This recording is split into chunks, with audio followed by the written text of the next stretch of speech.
I have a background in automation and robotics, but they're not the robots that you people will be familiar with. I'll show you some pictures of some of them later. My robots tend to be very large, mostly underground and invisible. But of course, they're important because our country, my country, Australia, which is the largest, which China is our largest trading partner, because you buy all the minerals from us. And those are dug up from the ground by machines that I do. But my talk is a little bit more general on that. I want to extrapolate from the work that I am doing into automation and how it affects the future of all of us. It's a very important subject because work defines us as people and has done for thousands, well, for as long as the human race is in existence.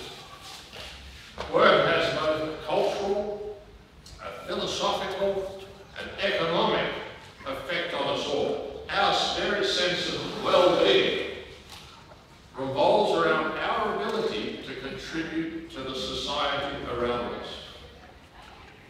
If people cannot contribute to the society around us, that has physiological ill effects.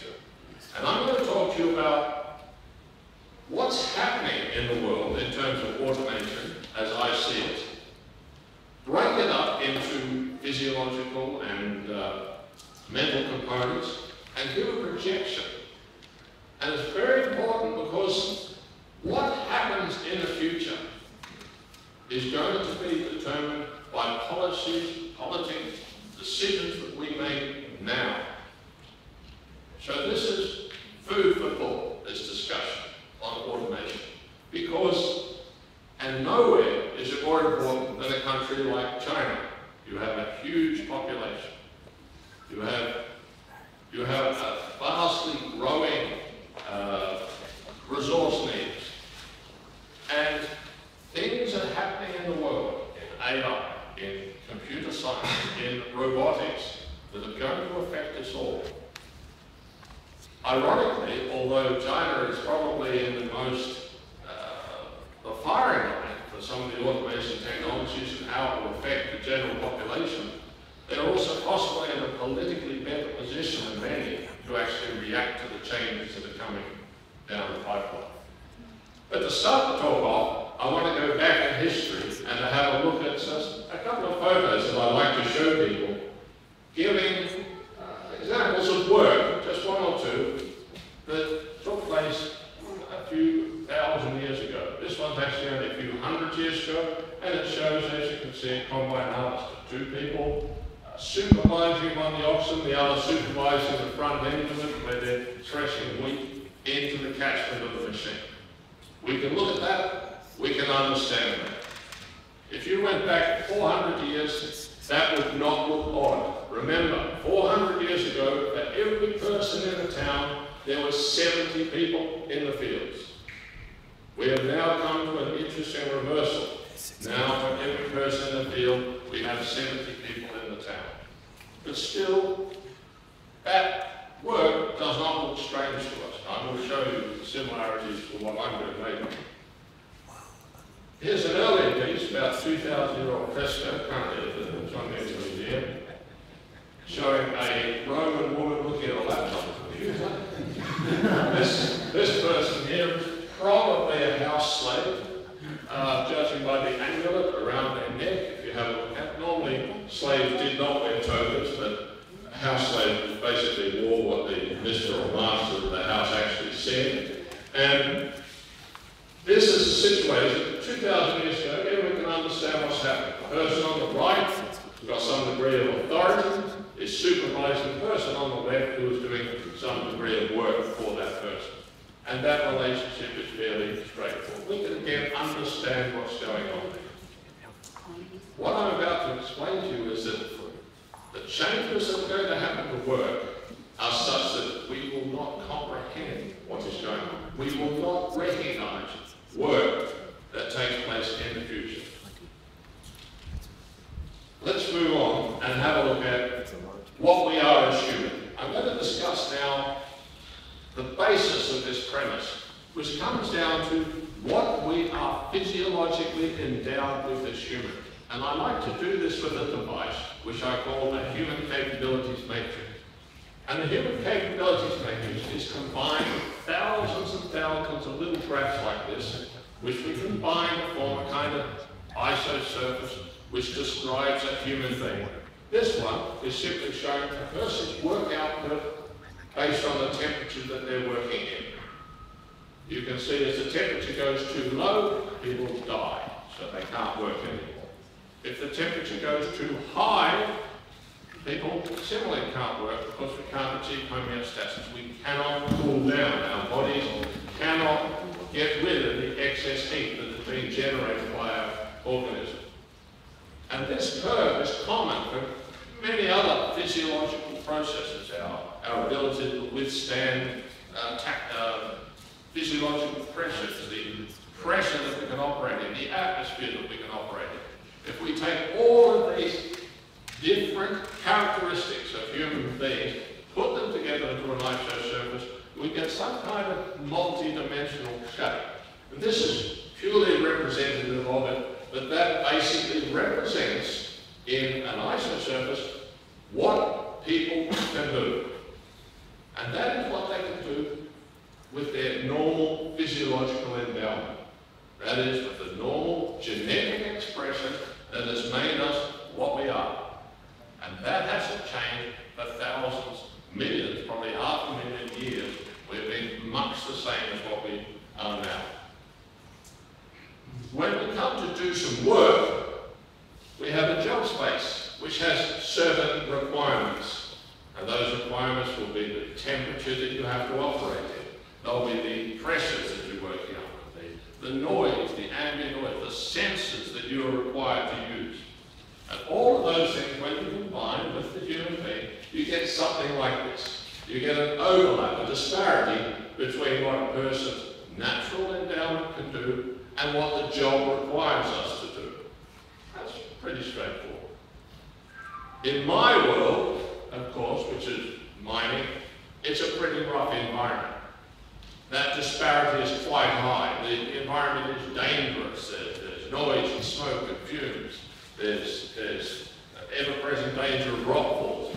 And so we augment a person's ability by using personal protective equipment like helmets, breathing apparatus if necessary. You can see that on the people on the right. But most of all, of course, we augment it by using machines. Like there's just a straight shot breathing machine, straight concrete. One of my robots over there working in the mine. We use it to augment the human's natural ability and to allow them to operate safely in that environment. If we go back to our matrix, we have our before augmentation, and then by adding things to us after augmentation, that our capabilities matrix now extends to be able to cover the job space that we're going to achieve. Straightforward.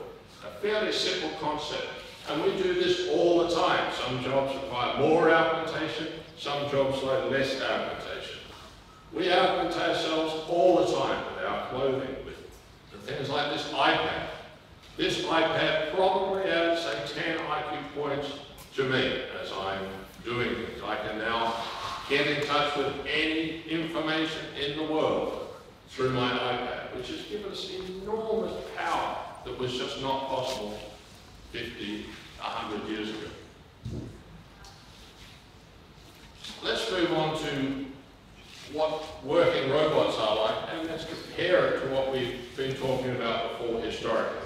This is one of my robots. The lighting's not that good, but you can see it's that one's about a 45-ton front-end loader, fully automated. Once upon a time, those machines had people on them, but in my country, they were killing 4 people per year on those machines. So we automated those machines so that now there's nobody on those machines. The machines work 24 hours a day, 7 days a week, and you may have one person on the surface supervising 4 or 5 or 6 of those machines. So it's very much like if we go back to the lady sitting in the chair, we now have humans supervising those machines.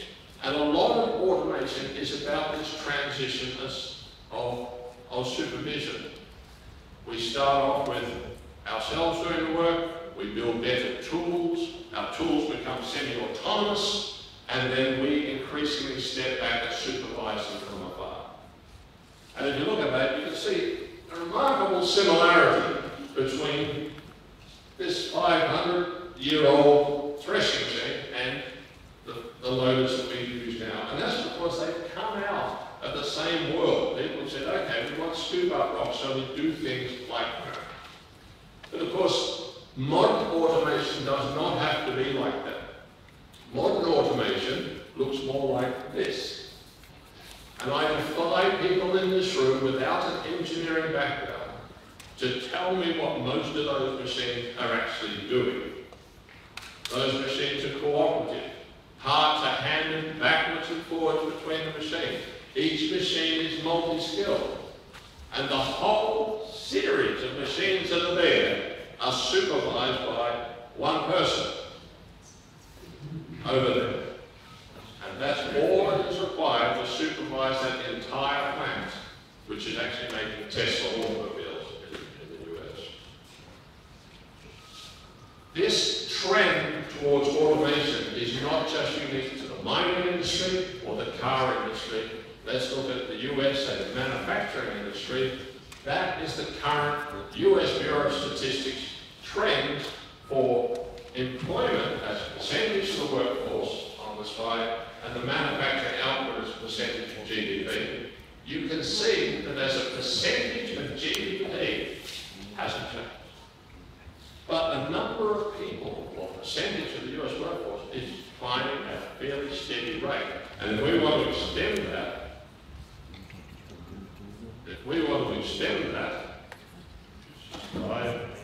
then we can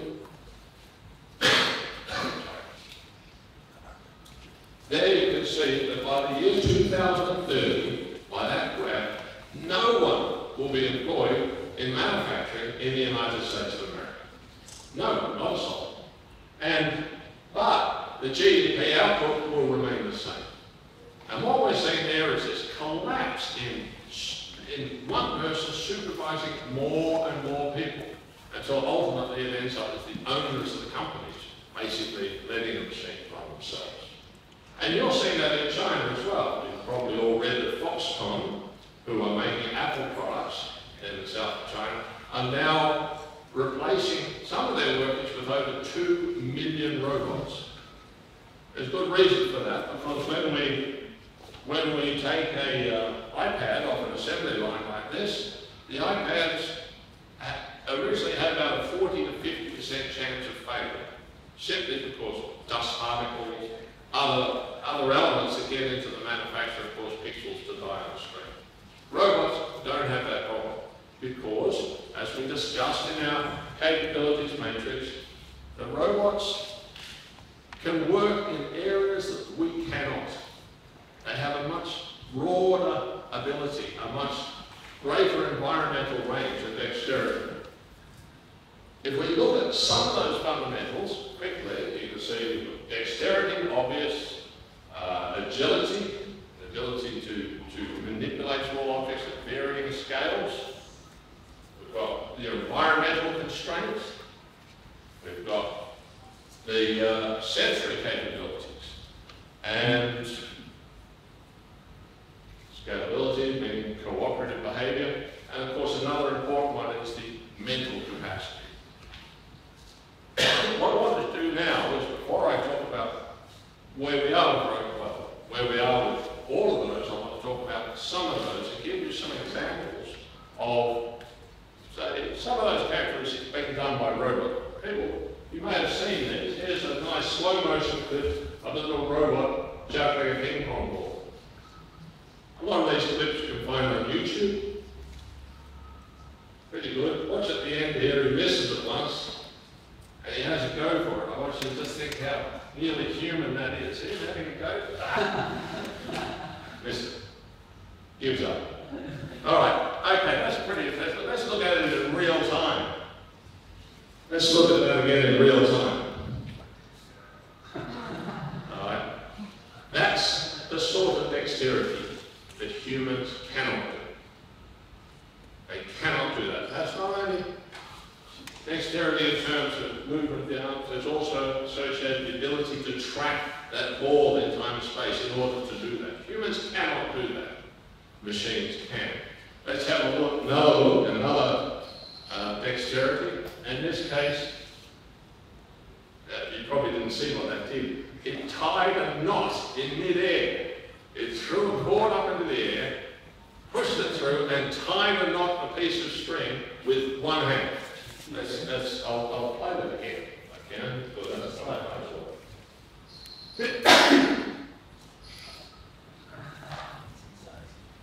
no, I can't play it. Let's move on to the next.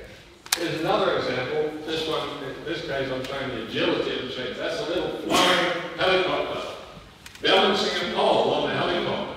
Right? That's not good enough. We want to throw the pole on another helicopter.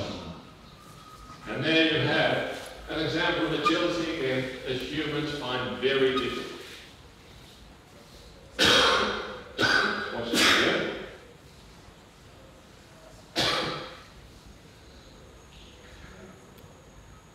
And this is showing a sort of cooperative behavior that is possible between robotic systems. Of course, unlike us that has to talk at a fairly low bandwidth, these things can communicate at effectively the speed of light. Radio communication plus data. And here are just some basic maths of how to do it. There's nothing complicated in the maths in this. It's just implementing it in real time that is where machines get the edge. And you watch how accurate this thing achieves theory with practice.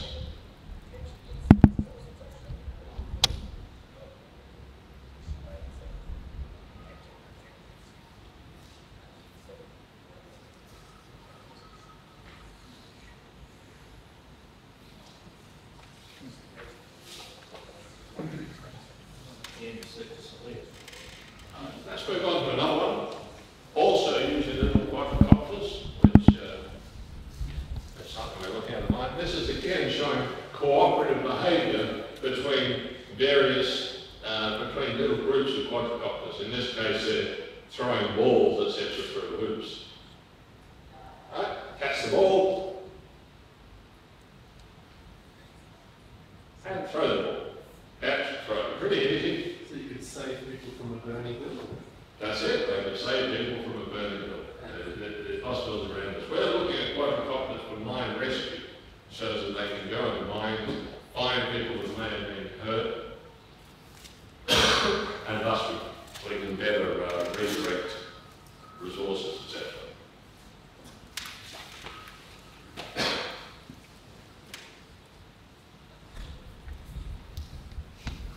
And here they are again, just showing that they can throw the thing from side to side, and eventually they can actually throw them through objects. And of course, like everything, the systems are self-learning. Missed? No problem. I think about it, try again, missed again, try about the third time. There we go. Right, so cooperative behaviours. So basically, what we're saying is that robots, automation systems, are actually getting pretty good at most of the things that you see on that group. In fact, all of the things on that group, except the one in the lower right-hand corner. And that one, as you know, mental, is pretty much where humans now dominate. That is our forte. Now, computers, of course, and automation, in the past, has always been targeting things we are bad at. There's no point in automating something we're good at. There's no economic value in doing it. In fact, the very name computer was once a job title for a person who used to work out mathematical ephemeris tables, which they used in navigation, working out the sunrise and sunset. And that was that person's job. That person was called a computer. He used to wear it on his name tag. A computer back in the 17th century. And of course, when computers came along, that was the first job that went, because it was boring. People make mistakes. Computers do not. If they do what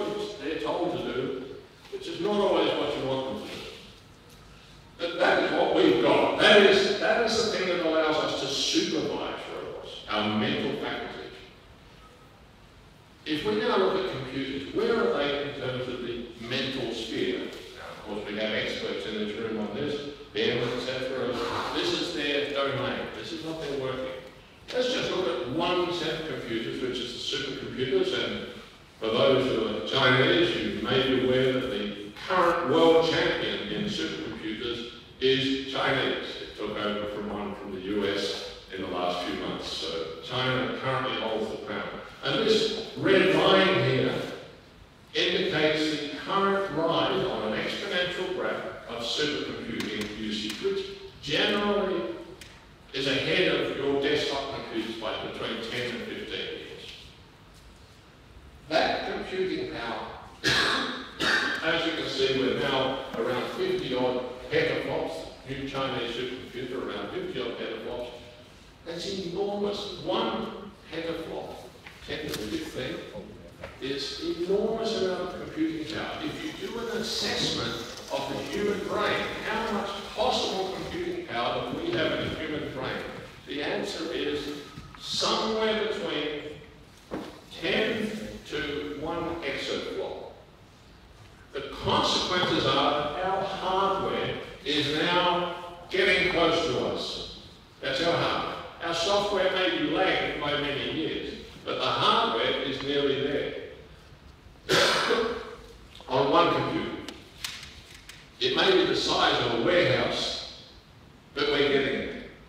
And remember, computers, unlike us, can be networked much more than we can. It takes signals in my neurons can travel at a maximum of about 100 meters per second.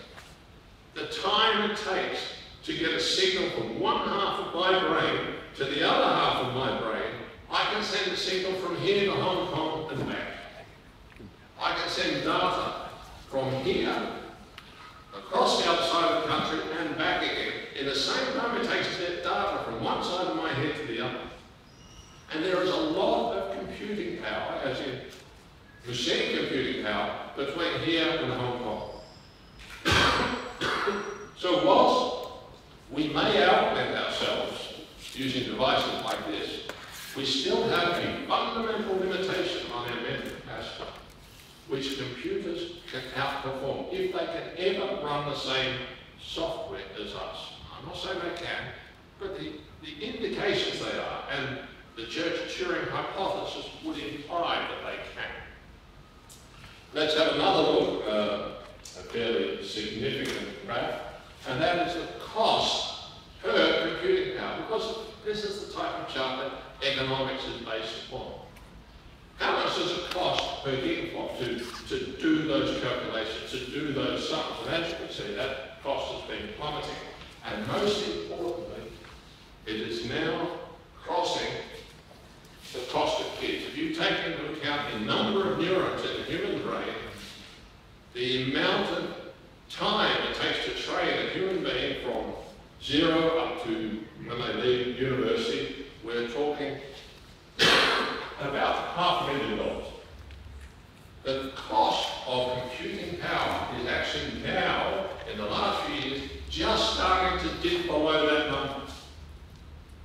So what we're saying is computers are now cheaper than people. We don't have the software that computers can be placed in those supervisory roles at this time. But the evidence is there that we will get it. That's exactly what some people in this room are working on. The consequence of all of this, what does the summary of this mean? If you take into account the fact that robots already have the dexterity, the agility, the ability to perform cooperatively that we have, and that they will at some point in the future get the same mental faculties as us, the inescapable conclusion you must face is that there is no future for human work. And that is a problem. I'm not offering a solution, but I'm saying there's something we all need to be thinking about now so that we can discuss it. We can get people to understand it, be aware of it, we can talk to people who are influential, and we can make plans. When the Industrial Revolution took place in the 1700s, late 1700s, initially there was massive transformation. People were unemployed, thrown off the land. People went into jobs like coal mining because they turned from wood and peat into coal. Massive air pollution, much worse than you would have in Beijing at the moment. And it wasn't nice for a lot of people. Certainly, the benefits did come later. Diet improved. The average health and life expectancy of everyone was ultimately benefited by the Industrial Revolution.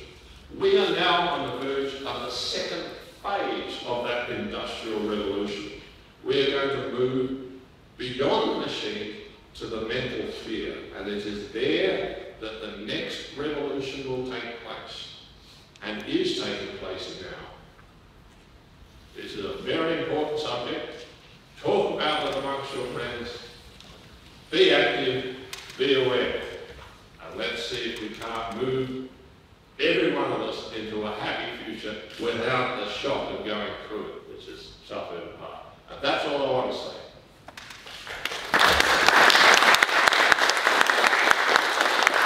If you want to ask questions, look, lots of hydraulic drills in my ear, I don't hear very well, so I'm going to ask you to use a microphone.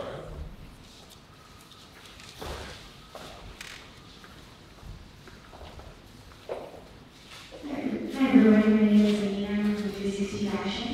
That was amazing and eye-opening, and I have tons of notes, so I'm just going to read them all off to you, okay? So exactly what you said in the end. So what role will humans play when everything is automated? How will humans make money? Where will we be totally jobless? Will we move into a riot sort of situation where we are all sort of fighting because there's no economic, way to generate a living? How does the cost of robots versus the cost of humans, and I mean in a total cost sense, taking into consideration the future? And has anyone thought long term about this? The whole iRobot and other movies warn us of how this can all terribly go wrong. If we think only about short-term profit, right? Today, using robots, yeah, I can perhaps make more cars and more money and more this. If we think only of that short-term profit, can we also choose not to go into the machine age paradigm? I'll start backwards. I don't think we can stop going to a machine age paradigm because the world is not united. But one country can't really do it alone. They can say no, but then they will be surpassed by everyone else, and everyone will want the goodies that come from this future robot, whatever happens. I think if you look at how it will affect us socially, the obvious thing is what happens now when a person cannot compete in the workforce? And the answer is they are provided with some kind of disability pension, certainly in some Western countries.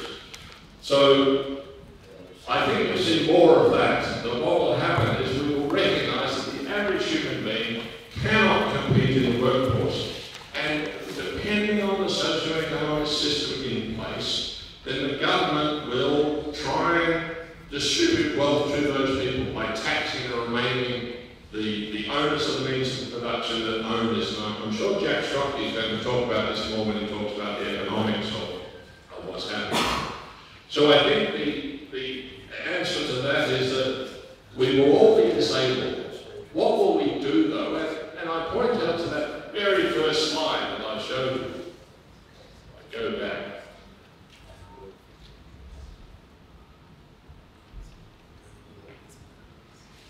Maybe that's our future. We'll all sit around in happy togas and live a sort of virtual utopian existence. Maybe, unlikely. I tend to think that we have a lot of the problems that we have are going to be psychological as much as they are, I think. Of course, if you look at any cases where an indigenous population has been supplanted by another population, like in my country, the Aboriginals were supplanted by the English culture as they came across. And what happened was that you had itinerant Irish labourers wandering the countryside, and they had all this to the Aboriginals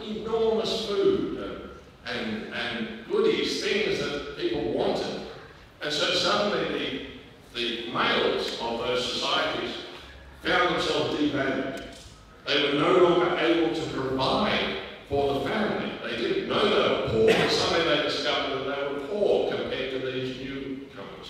And that causes enormous psychological problems. And that is a real problem. I cannot offer a solution to that, but it's certainly going to be there. How do we exist in a future where the world we were designed for, which is not now, we were not designed for this world. We were designed for 500,000 years ago. We were designed for that hunter-gatherer environment that we came from. And our mental processes have been structured for that environment. What do you think of Ray Kurzweil's solution, which is basically we become one with the machine rather than being an either-or situation? Yes, and that is... Put this in here. Yes, and that is a possibility, but my concern with that is that there's a lot of inherent inefficiencies in the biological processing, whereas the external processing is so much more efficient. Why would they bother? Why would you say, look, I've got this nice iPad here, let's put a really dumb, slow chip in it. They wouldn't do it. It doesn't make sense to do that. So I'm sorry, I can't answer your question because I don't know. But it is something we need to think about. Of course, as I say, the decisions we make now affect the future. We have to be aware of this. And in some cases, it's going to be structural. I tend to think that ideological capitalism, like in the Western country, like in the US, is in a far worse position to deal with it than a semi-controlled economy such as China, who are in a better position to say, no, we won't do that, or keep those machines running. Build those things, we want those things. You don't create scarcity, etc. Anyway, again, I don't want to approach on the following talks, which will be talking more about the economics. Professor McGarris. There are cultures on the planet. There's two microphones, by the way.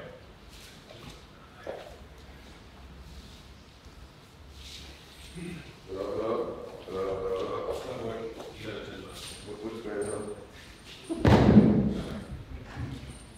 James, there are cultures on the planet that work about 2 hours to go for lunch days, climate.